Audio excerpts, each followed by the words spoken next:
Hi everyone, I'm Alice and welcome to my channel. Today I'm joined by Paul and we're going to talk about what happens after self-realization and how it integrates into human life. So thank you, Paul, for joining me, and thank you for accepting the invitation and joining me on this call. Oh, you're welcome. Thank you so much. So if I'm not mistaken, it's been around 8 or 9 months since you realized your true nature. Am I right? Yeah, so I think it's been just maybe closer to 10 months now, possibly. But yeah, around there. Yeah, Around there. like myself, more or less. So definitely there was this before and after effect for you. I mean, just right after the whole thing happened. But could you compare this before and after? I mean, before, after you just realized your true nature, and now, since months have passed, time has passed, so probably something has changed for you. Oh, 100%. So when all of this first happened, I felt like my mind had been blown open and I understood everything. I thought I understood absolutely everything then, and you couldn't have told me probably at the time that I didn't understand everything then. And it's just it's like there's always so much more. So I feel like that's the biggest thing that I've noticed, like that. Like there's the realization deepens and deepens and deepens, or then you kind of look at something that you already understood but from a slightly different perspective, and then you understand it slightly differently again.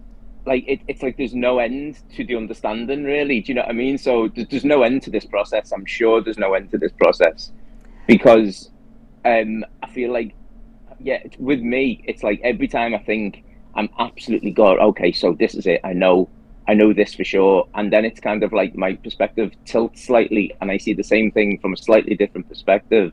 And I'm like, oh God, no, there's so much more to know still. Like I don't know. I don't know if that makes any sense, but that's kind of how I feel. Well, I remember your interview with David Bingham, and by the way, I will leave the link in the description box for you guys.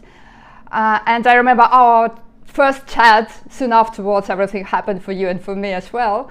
And I remember you saying how massive, how wild everything was, and it was absolutely crazy. And I shared your state of mind and state of, I don't know, just general your emotions.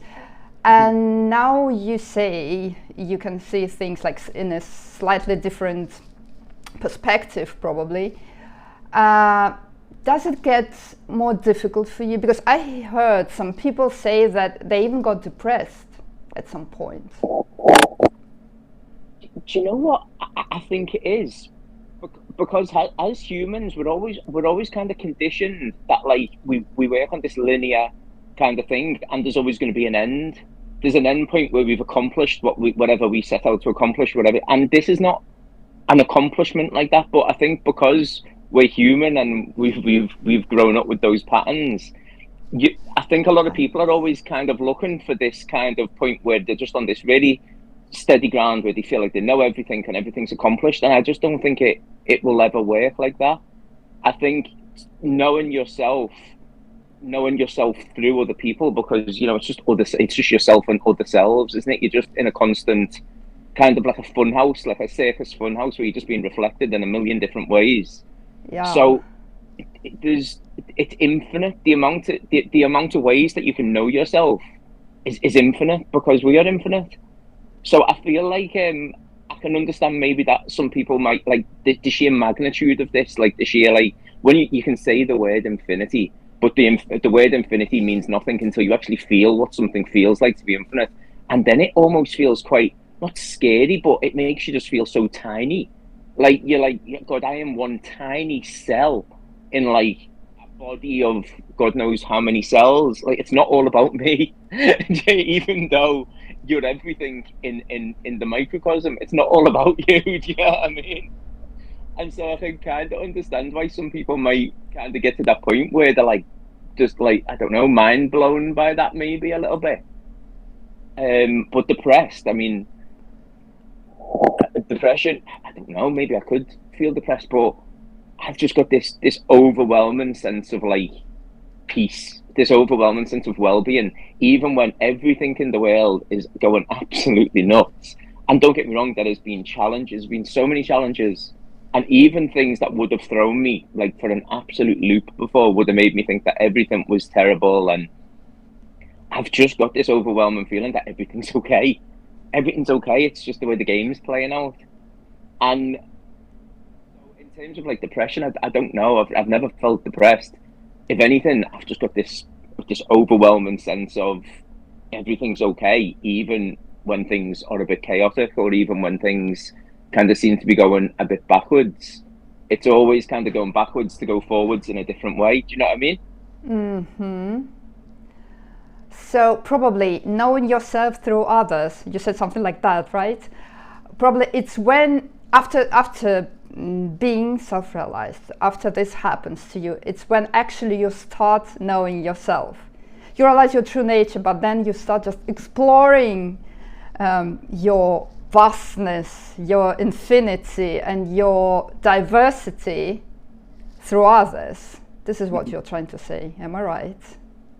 Yeah, I feel like because don't get me wrong, like I quite often, and this makes me probably sound like a bit schizophrenic or something, but I quite often will refer to Paul, and when I'm talking about Paul, I'm either talking about the time before, or I'm talking about like Paul kind of program, which is all together still there, because the character Paul was only ever a collection of ideas.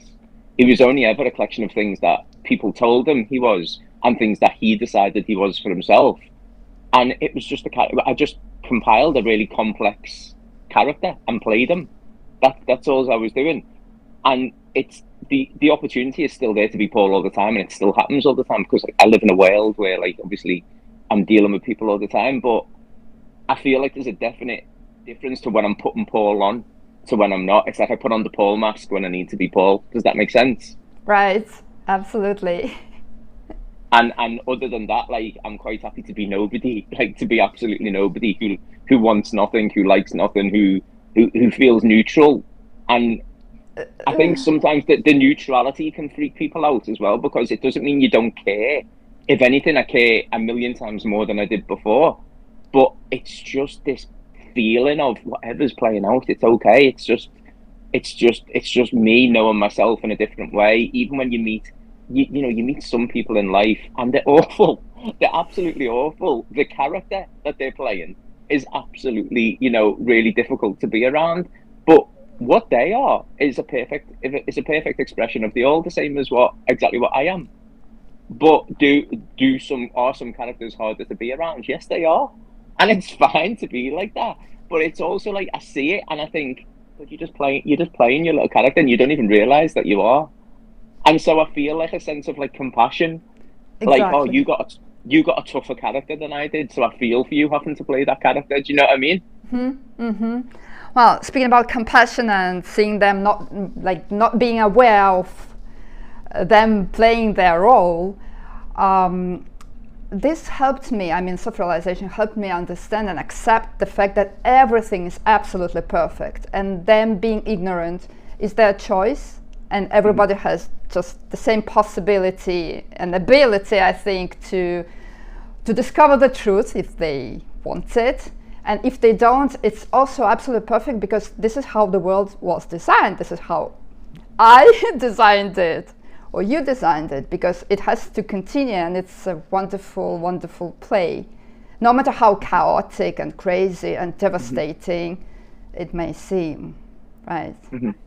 So it's like you become humble, right? Because some people are really worried about losing their individuality, their personality, but it has never existed. And I think it's when you really become a personality, if we can say so, like you become authentic in its true meaning.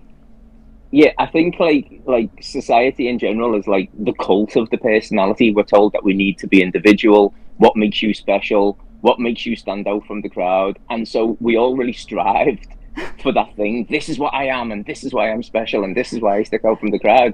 And then once I realized that, I just realized, God, I was just pretending that entire time. And then I realized when I was being creative, or when I was being kind, or when I was being like peaceful, I was always being myself. But it was all the other things that were put on. So when I was being bitchy, or when I was being, angry, or when I was whatever it was, sly, manipulative, that's when I wasn't being myself. But I was always coming from that place without meaning to, when I was being kind, when I was being creative, that's when I really felt it. And it felt so good to be like that. It felt so good to be like that, but you couldn't have told me before that's because you're being your true nature here. I just didn't understand. I was never in a place to hear it before. But once I saw it, I was like, God, it's so easy when I just come at things from my own perspective as my true nature. It's so easy. It only becomes a problem once I start acting the role and trying to manipulate the situation, or trying to make myself look better than I think I am, or trying to like be in competition with somebody, or whatever it is. But yeah, I think that's triggering for a lot of people. The fact that like your individuality is really real, and they're like, "But what do you mean?" Because they want to be an individual, and that's okay, because everybody is at the point of their evolution where they need to be. Like, you know what I mean? Like, if you're wherever you are is perfect, and that's another point. Like, some of my friends or family members and things are a bit like, well, will this happen for me? And I'm like, I hope so. God, I hope so with all my heart. But it'll happen for you when it's time. You'll wake up when it's time for you to wake up. When you've had enough of being asleep, you will wake up. And I think that that's the case for everyone. Do you know what I mean? Okay. Yeah, I totally agree. And well, according to my downloads during this time, I understood that since this lifetime was designed by myself, for myself, to have a chance, if I chose so, to discover my true nature. So I thought that probably, well, in my case, it did happen. So there were certain signs that, or indicators that were pointing at this fact. So I know that your self-realization was like, I'm slowly moving to another topic, to another question. So I know that your self-realization was spontaneous. So, but still, could you probably look back and find some indicators of your future self-realization? So I wasn't at all spiritual. Mm-hmm. I'd heard of spirituality. I knew it existed. Didn't interest me at all. I wasn't at all religious. If anything, I was anti-religion. I was very like, I don't understand what you people are doing. Like, it just, honestly, I was very, as I thought, I was very logical. I was very like, well, I can explain this. This is this, and I was very scientific in that way. But I was very, very creative. So I was always open to the fact that things could be more than what they appeared to be. But I didn't ever think that was anything to do with spirituality at all.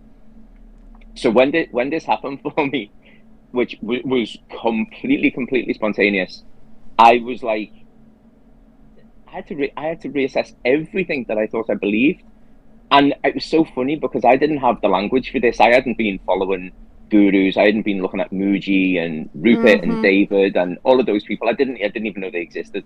So when this happened for me, I didn't have words like consciousness or like, the sovereign being or the one creator or anything like that. So the only word I had was God. And so when it happened for me, what I said to myself, when I was like, it just, like you say, it's like a download. It's not realizing something new, it's remembering. I remembered. And I was like, I'm God. And I did just this feeling of just like, and I knew it. Every cell of my body knew it. And I was going to myself, no, this can't be right. This can't be right. And then I was going, so am I just God? Am I just God? Am I God on my own? Like, I just didn't understand. And I was going, am I God on my own? I was going, that doesn't feel right. And I was going, but I've always known this. I was going to myself, I've always known this. And then I was like, but this doesn't feel. And then all of a sudden it clicked again. I was like, no, we are God. And then I was like, do you know what I mean? It's like, yes. I was like, we're God. I was like, we've been talking to something outside of ourselves, this man with a beard who lives in the clouds or something like that. Yeah, because it's us. And we're experiencing ourselves through a billion unlimited amount of perspectives. And I was like, and we're all it. But then I was like, every plant and animal is it. I was like, and I'm saying it like it's something else, us, I am. But I was like, oh my God. And I started crying. I started crying because I couldn't believe I got it so wrong. And you judge yourself in that moment for it. And then, having said that I wasn't religious, the first thing I did was I confessed. I confessed, but I didn't know who I was confessing to because it was just myself.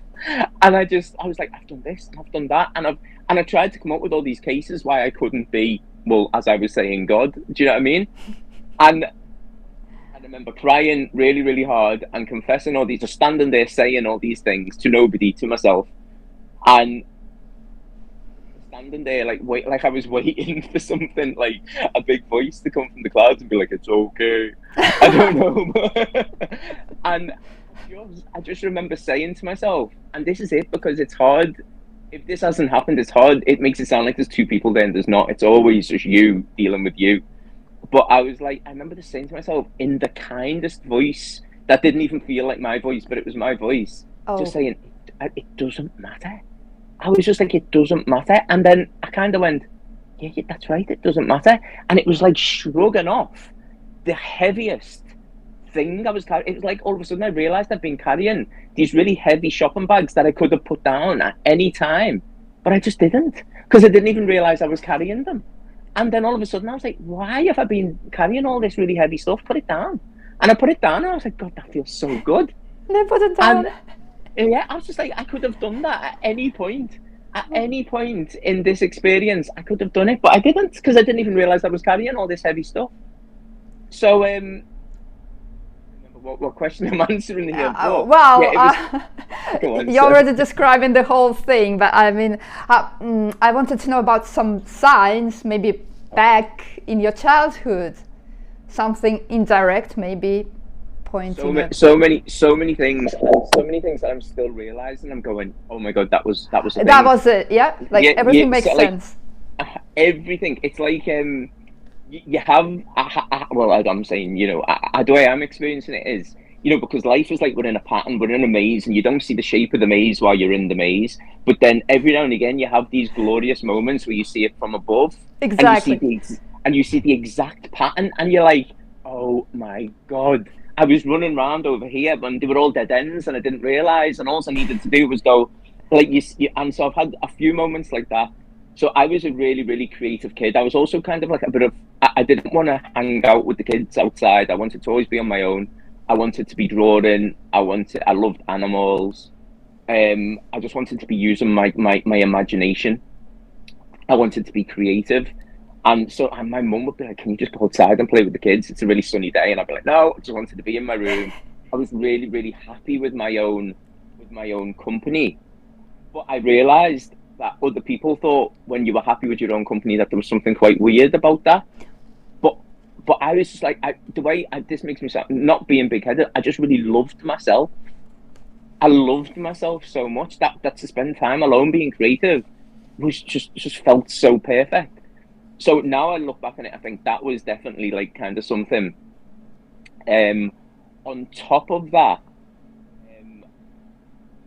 I often used to have feelings of just about things. I just have, and I'm not saying like, super psychic or anything like that, even though I believe that we all are. Do you know what I mean? But I used to have these feelings, dreams or things that would happen, and I would just write it off. But now things have kind of happened, or I've had realizations that I go, that was that dream that I had when I was 4, and I always remembered it. Like, who remembers a dream from that long ago? But I did. I used to have this recurrent nightmare where I used to think my mum used to have in her room. She had like a little room off her room, but weirdly she pulled a wardrobe in front of the door. So it used to really freak me out that there was a wardrobe in front of a door and I couldn't see what was in the other room. And I used to have these nightmares that a guy lived in this other room, and he had tattoos, and he was like this, and I had just this feeling of this guy, and I was petrified of him.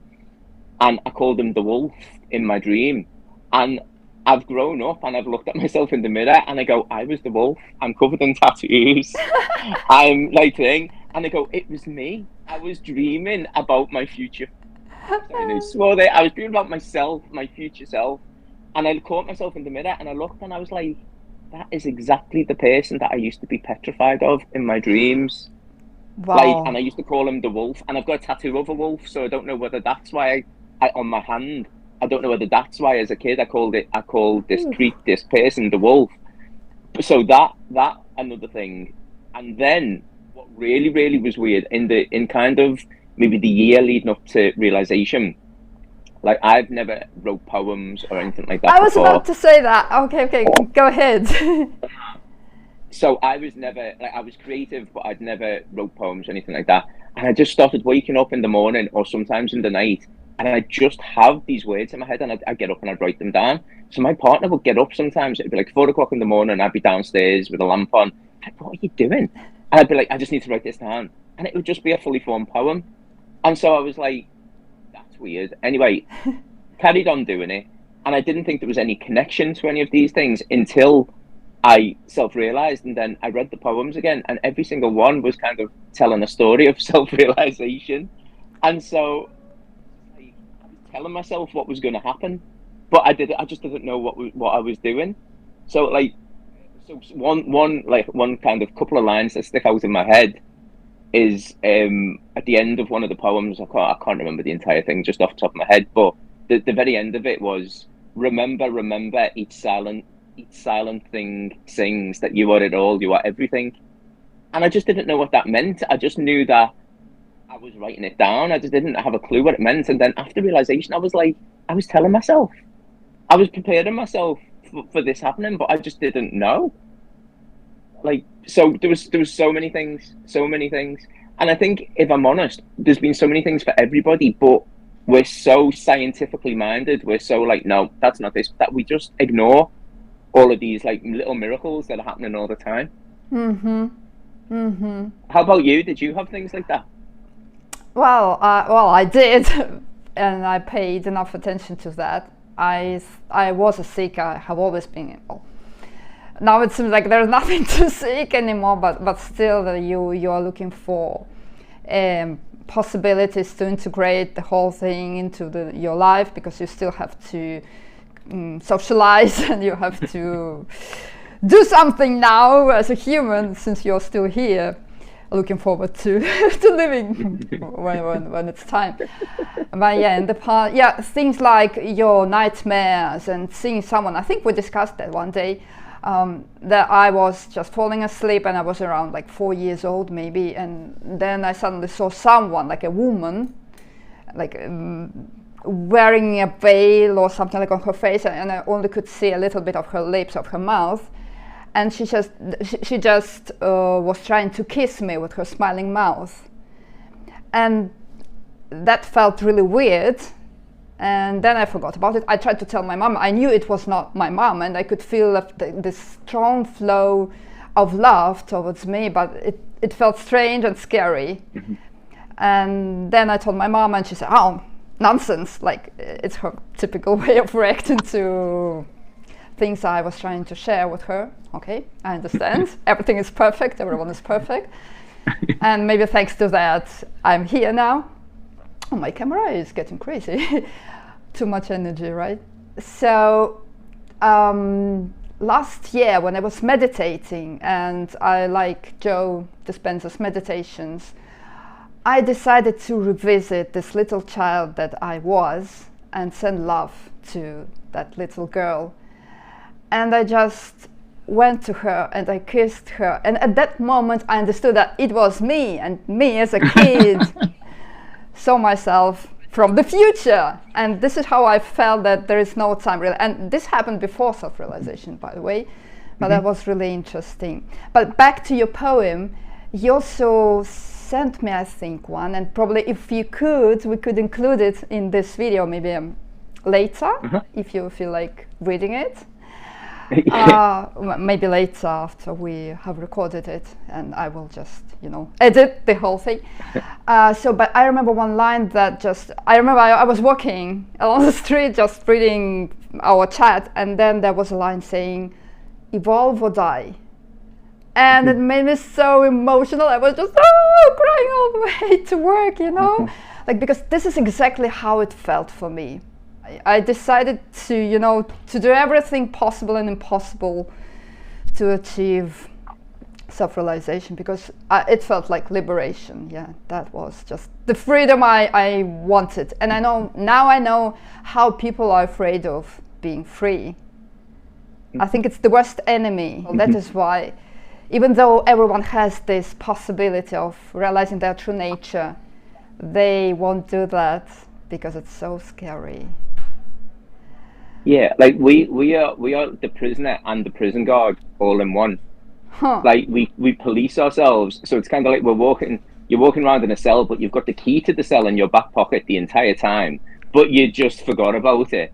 But you're also the guard who's like, stay in the cell, and you're also the prisoner who's like, I want to get out the cell. Like it's everything at once. Exactly.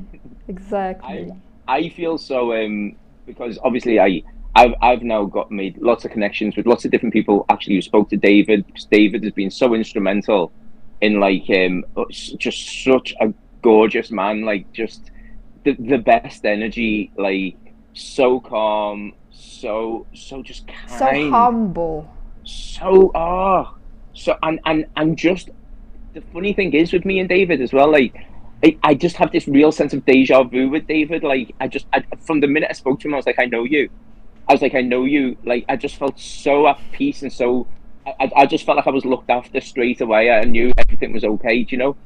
And so because of that, obviously, loads of different people have interviewed with David, and a lot of us have now reached out to each other, and it's been so lovely, because for this to happen to you is the most incredible thing that can happen to you in a lifetime. Like I feel so grateful, but it's also like the most ordinary thing that could happen to you, because all you're doing is seeing what was already there.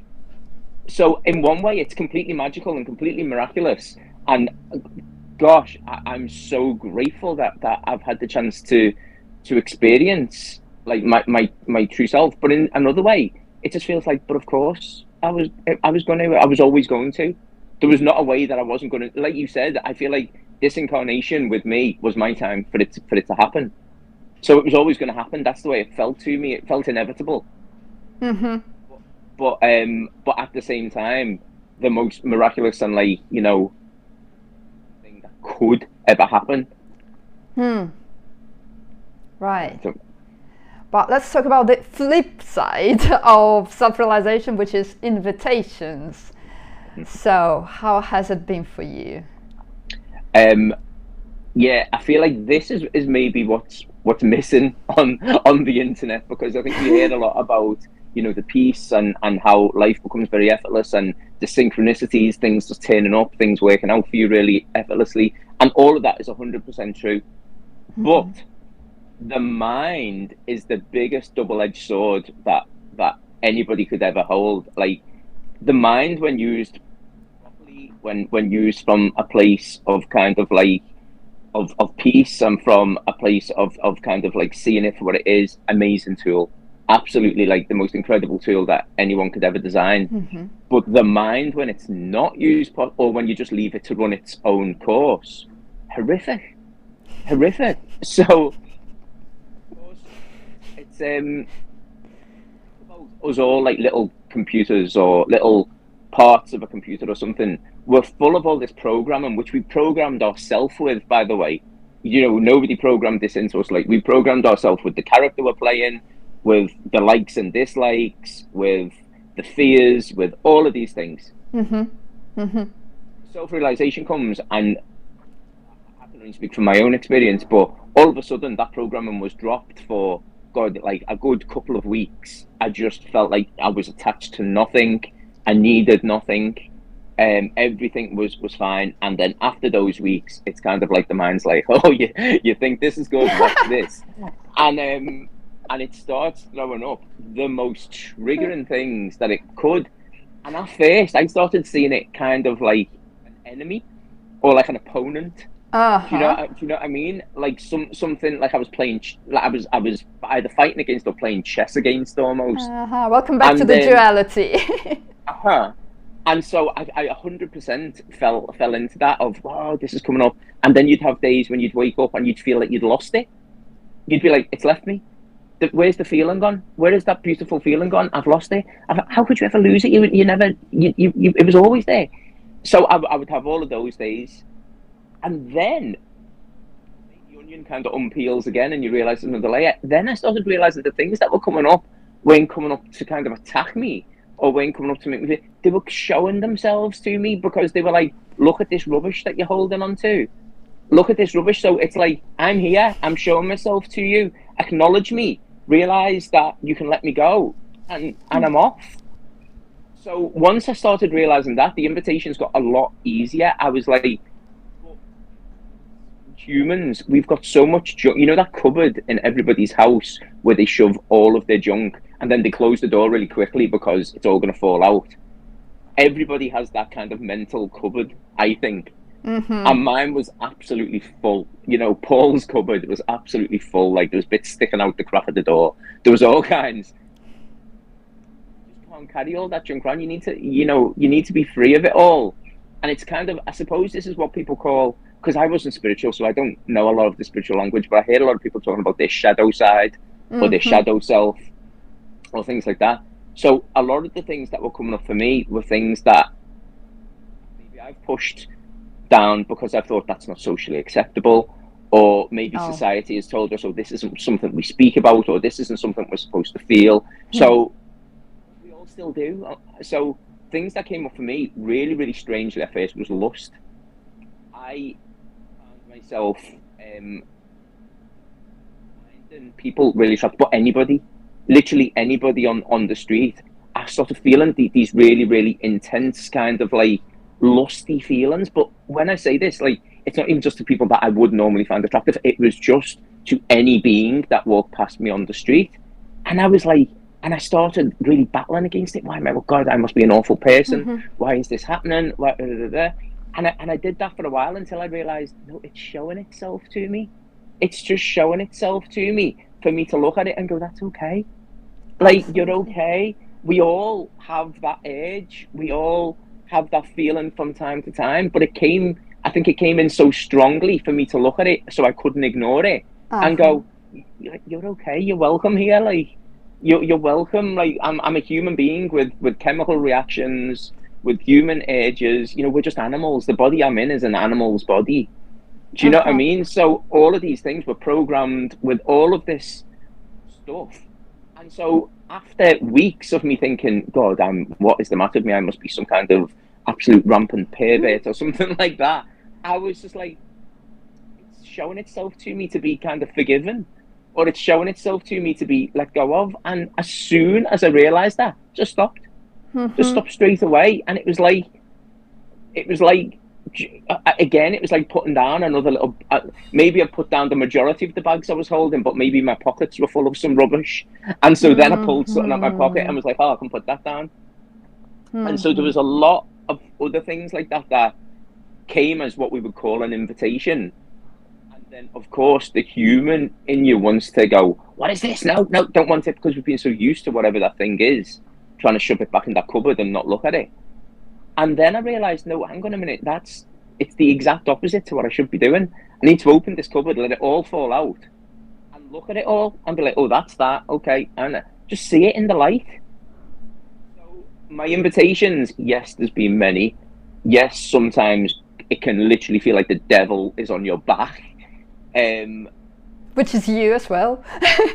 which is me as well. Also, yeah, also it didn't exist. The church just made it up to scare us. Sometimes it can feel cruel, and it can feel overwhelming, and it can feel frightening, and it can feel like it can feel hopeless.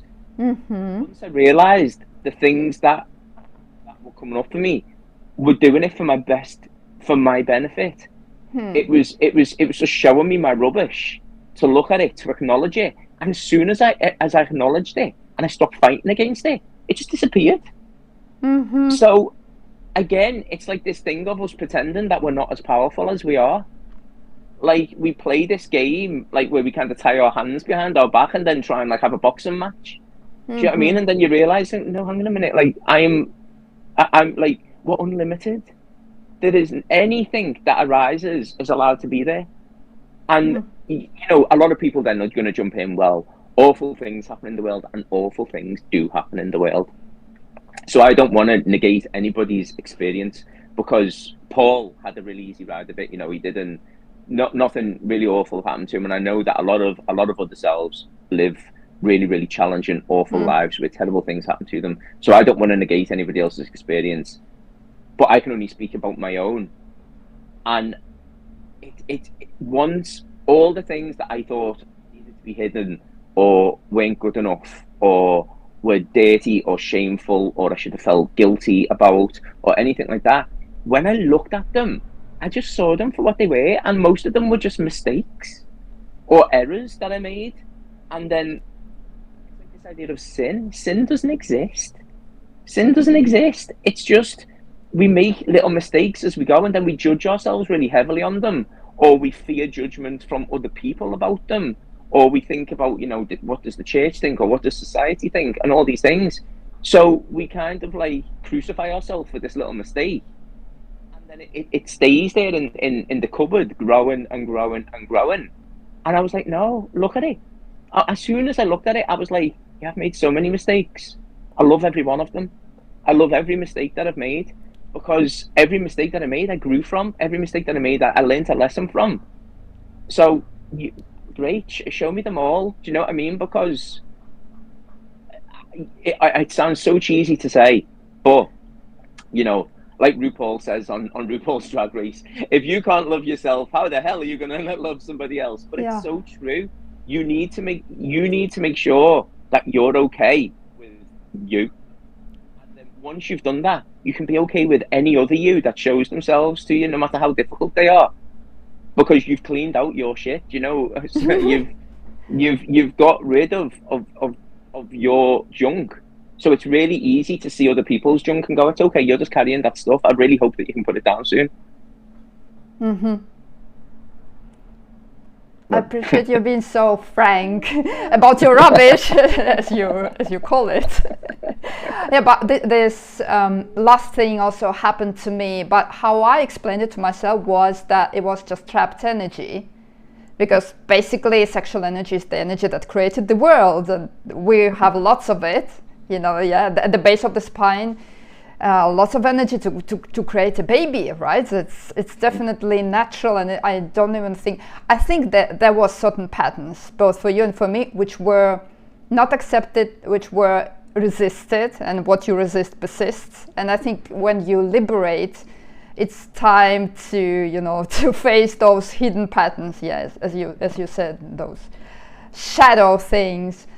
And all my old patterns that started emerging as well, because I had no idea I had so many of them, and because I thought that I did work on many of them before, which is also possible, I think. I mean, you don't need to be self-realized to start accepting your own shit.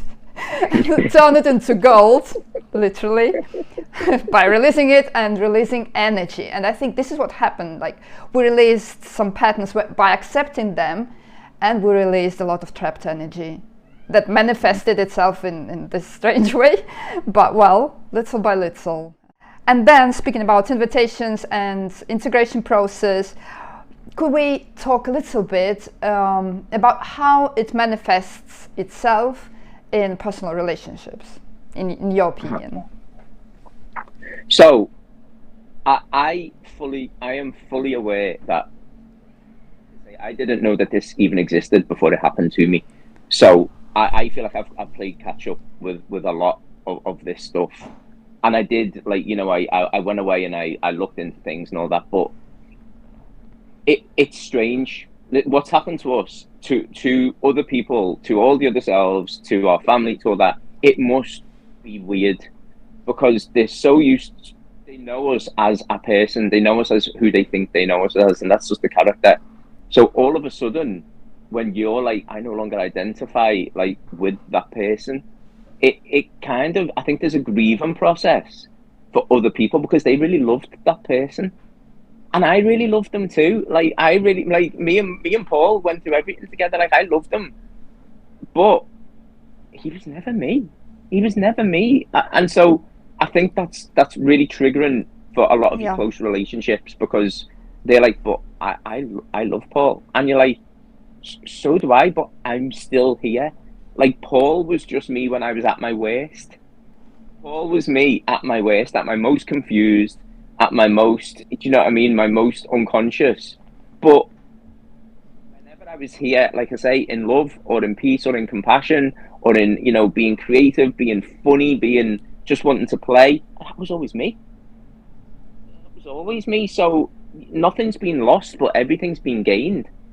But I think without this perspective that which we're lucky enough to have right now, when you're still really, really trapped up in the game, really, really trapped up in your own character, I think that's really hard for a lot of people to hear. Yeah. So I've been so lucky. My family are really, really open-minded. The friends which I've told have been so open-minded. My partner, so open-minded. I couldn't have asked for anything more. And do you know what? This is a funny thing because when this happened, the day this happened to me, I was kind of having this conversation with myself, and I don't, you know, and I was like, how am I going to tell people? And I remember telling myself in the same voice, when people hear the truth, they will hear it as the truth. And they weren't my words. That's like a download or whatever. But it was like, don't lie. It was like, when they hear the truth, they will hear it as the truth. And so that's what I did. I was like, as mad as this sounds, I went home and I told the truth. I called my mum, I called my sister, I told them the truth. And as much as they were like, what? Like, there was just a strange resonance where they were like, on some level, they really, really understood it and almost expected it. Like, almost like, you know, almost like, yeah, of course. Like, I've spoken to other people and like, you know, there's nothing special about me. There's nothing special about you. There's nothing special about any of us. Like, this is not a hierarchy thing. Like, this is not like, you know, people, like, that's where we went wrong with the whole Jesus thing. You know, Jesus, I believe, was self-realized, didn't have the language for what he was feeling. So rather than say, I'm just one part of the whole, the best way you could say it was, I'm a part of my father kind of thing. I'm the son of something, meaning I'm a cell in the body of the all. And everyone was like, oh, he's the son, you know, we're not, he is. And so it became about one person. Maybe I'm wrong, I don't know, I wasn't there. But that's the way I understand, like, Christianity now. So I'm like, if we can't make that same mistake again of putting somebody on a pedestal, we are completely normal. We are completely normal. All we have is a privileged perspective now because we opened our eyes to it, because we remembered. But what I don't want is for people who are maybe seeking or who this hasn't happened for to look at us like we're some kind of superheroes, or to look at us like, you know, there's something special about us because there's nothing special about us. You are perfect, but you will just remember when it's time for you to remember how perfect you are. So in answer to relationships, yeah, I can totally understand how a lot of people might feel alienated by this, because people, especially with the way religion has kind of programmed us, people want to put things like this on a pedestal and make it out to be something unique and something special, and it's not. It's not. It's the entire point to us all playing this game, that we wake up within the game. I think that's the entire point to it. Yeah, but there's no way for you to explain it to others, to those who doesn't know that. Because when I read about this unconditional love and this blah blah blah, I could understand intellectually, but at the same time I thought, but it's impossible, and it must be boring or something like that. But now I understand that I had no partner when this happened to me. But I also noticed that liberation attracts people. When you literally stop trying to attract people. You know, I used to, you know, high heels, makeup and stuff. Well, women will understand it, you know, to attract looks and to become, you know, like a head turner. And suddenly it's like, I don't care anymore. I'm feeling so good, you know, with myself. I'm my partner. I'm in love with myself and I'm going on a date with myself, and you feel so free and so satisfied, and you don't want them to, you know, to come closer, because it's like, oh man, now I will have to, you know, to steal time from being with myself to you know, to answer their questions and stuff. And what happened to me, that there was a really nice person, but I couldn't correspond because there was no way for me to explain the whole thing, because I wanted to see him free, you know, absolutely, but the common vision of love is about possessing, controlling, jealousy, validation, and like I suddenly felt, because I really had this low self-esteem. Now I understand that there is no self-esteem at all, because if there is self-esteem, there is duality, and it's like you are, and that's it, and there, you don't think about anything else, and you don't, you know, evaluate any part of yourself, right? And in this case, I understood that I couldn't explain anything, and I could feel at the same time that I loved that person, and I love that person more than they love me, because this love is real, it's true, and you want to set them free, but you know that you cannot explain anything to them. And as you said at the beginning, Nick, I refer to this human experience as Paul, but I'm nobody, interested in nothing, wanting nothing. It's exactly what happened to me, and I remember I even like felt a little bit emotional as a woman, as my female part. I felt emotional, and I told him, I think this must be really difficult to be in love with someone who needs nothing. Because you don't need any compliments, presents, and you need nothing. You're happy being with them, talking to them and sharing your positivity. But you understand that, well, it's a tricky topic really, and I think we still have material to explore, I think, and probably we will talk a few months later and let's see what happens. And understand it differently. I love what you've just said there, because that's what I feel so strongly is I understand love so differently now. I used to think love was to kindly own something, to own something like a pet, like it's, you own it, but you own it in the kindest way that you can. Like you want to make sure everything's okay for it, blah, blah. And now, my God, love is freedom. Love is go and do whatever you do, because I will still be here loving you. Like, it doesn't matter. I don't need you to love me back for me to love you. I don't need you to be here. I don't need you to be anything that I expect you to be. Exactly.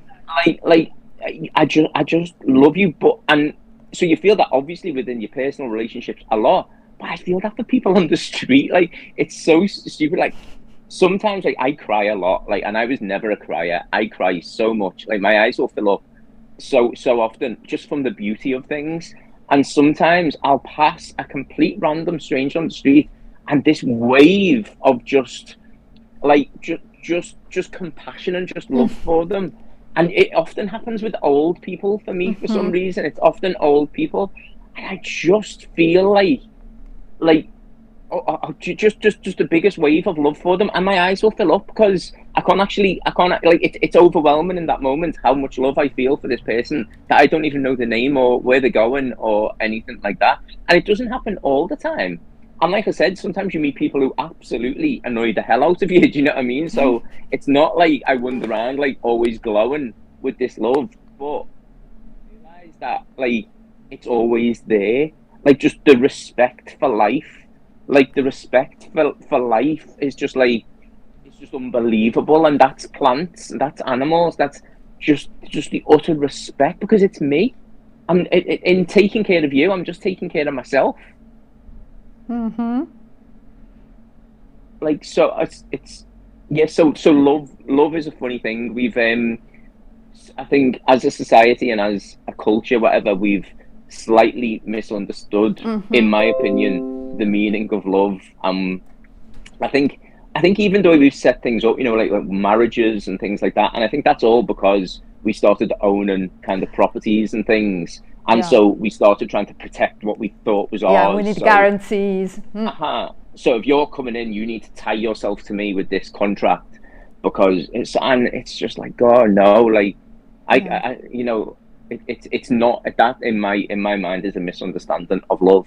But if that's where you are right now, then that's perfect for you. You need to go through that to realize maybe that it's not that. Maybe you won't realize that. Maybe it'll take another few lifetimes. I don't know. But yeah, love is a funny one, isn't it? Because it's the most misunderstood thing, I think, on this planet. Absolutely. Absolutely. Okay, so relationships. And what about work? Work was really funny. So I'm a teacher. I say was. I just resigned my job 2 weeks ago. And that was for a lot of reasons. It was for a lot of reasons. My relationship ended very, very amicably, but my relationship ended, and I moved back to Liverpool, where I'm from Glasgow. But being a teacher, I was within a structure there, a societal structure, which actually, the more I was looking at, I was like, this is a bit like which we try to make a monkey be a fish, and we try to be. Do you know what I mean? Perfect. So all these gorgeous kids come to school with all their different skills and all their different passions and all this, and we're like, well, that's very good, but no, you've got to fit this exact mold, otherwise you can't be successful in this society that we've built for ourselves. Right. And so so that was a funny one for me. But apart from the fact that, like, obviously the whole school structure is kind of a bit strange the way we've evolved when you think about it like that, like beat out of like just be good at English and maths or whatever, and the rest is like whatever. But apart from that, it was lovely because relationships and things like that, now that's where I thrive.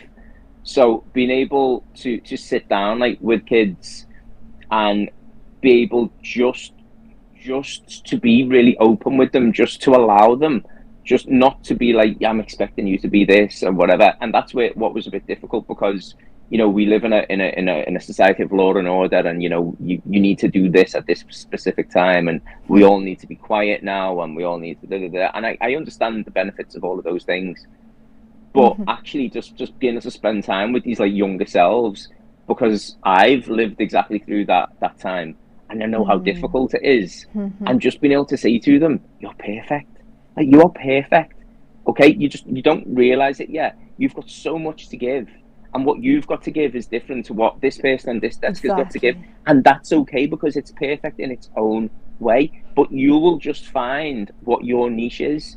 You will find what you can give, because your song is completely different to every other song that somebody's got to sing, and they are all the most equally perfect thing that they could be. So that's what I was always trying to get across to my kids, like be you. And it sounds again cheesy and it sounds oversaid, but I was like, we live in a society that wants us to be little robot, like cookie cutters, like things, like you have to fit the mold. And I was like, what is absolutely the most perfect thing about all of you is you're so different. You're so different and so perfect still. So it kind of got a bit like that for me. Anyway, like I said, I moved cities, so I'm taking a break right now. And also, I feel like I've made a lot of space in my life just for something to show up. Like from the last video that I did with David, like a lot of people reached out to me from the internet, and I was so happy just to like do a Zoom with them. I've stayed in contact with them all. We text, we email, and I'm like, God, I feel like I'm given so much more of what I can give in that capacity than what I ever did in the classroom. Because so many, I feel so lucky that I wasn't a seeker. I didn't have to go through that.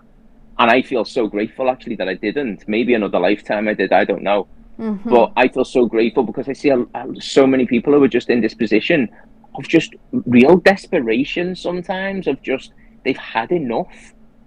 Like they just have had enough. And if there's something that I can give you, even if it's just my kindness, even if it's just my time to listen to you and to think, God, why wouldn't I do that? Because I was spared being in that position in this lifetime. I just woke up. I just woke up. So I've created this space. We've created this video. I'm doing a second video with David Bingham to talk about life post-realization. And I'm just, you know what? I'm just putting it out there. Reach out to me. There's my email. Yeah. Do you know what I mean? Like let's hang out. Let's talk about. We don't, you know what I mean? Like a lot of the time with a lot of these people, like we don't even talk about this. Just talk about life and talk about whatever. But it always comes back to this because this is everything. So I just feel like God, the urge to be of service, and I can be of service in society and in a school, and like I say, I could have these really nice relationships with the kids, and I could tell them, listen, thoughts become things, think positive. I could tell them, you know, love yourself, get, you know, you show me what's special about you. I could tell them all those things which link to this. But actually, I'm now at a point where I'm thinking, could I be of more help? Because I can't wake anybody up. That's not our job to go around unless being they a savior.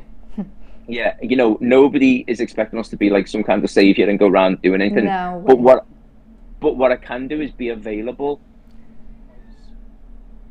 You know, if I can, yeah, I've got time right now. I can speak to people. I've got loads of time on my hands, and I'm so happy to do it because the way, like, you know, you could say, oh well, what's the biggest achievement you could have in life? I know this is an achievement, but the biggest thing you can do is get to know yourself. And hopefully that's gonna lead you to realizing your true nature, because once you've realized that, you can be rich or you can be poor. And don't get me wrong, it's you're more comfortable to have money and have nice things, and that's nice, but it doesn't mean anything. It's just stuff. It's just stuff, you know. As long as I'm fed and I've got a roof over my head and there's people around me to love and to have fun with, like that's it. So I want that for you. Like I want that for everybody. And I know that we're all designed for this. It's inevitable. It's going to happen to everybody. I can't force it. But what I can do is, if you've got questions or if you're on this path, I can be here for you, and I can hold some space for you, even if it's just you want to talk, even if you're not interested in my opinion. That's good. But I can give my energy to you. Like, do you know what I mean? I can connect with you with you. So that's kind of what I'm looking at right now. I've got some money that I don't need to have a job for a while, and so yeah, I'm setting up a little Zoom call with the people who reached out to me from my first video. I'm happy for people to join in on that. And listen, I'm nobody's teacher. I'm nobody's guru. I am just another person. I'm just somebody that this happened for, and I feel privileged to have the point of view that I have.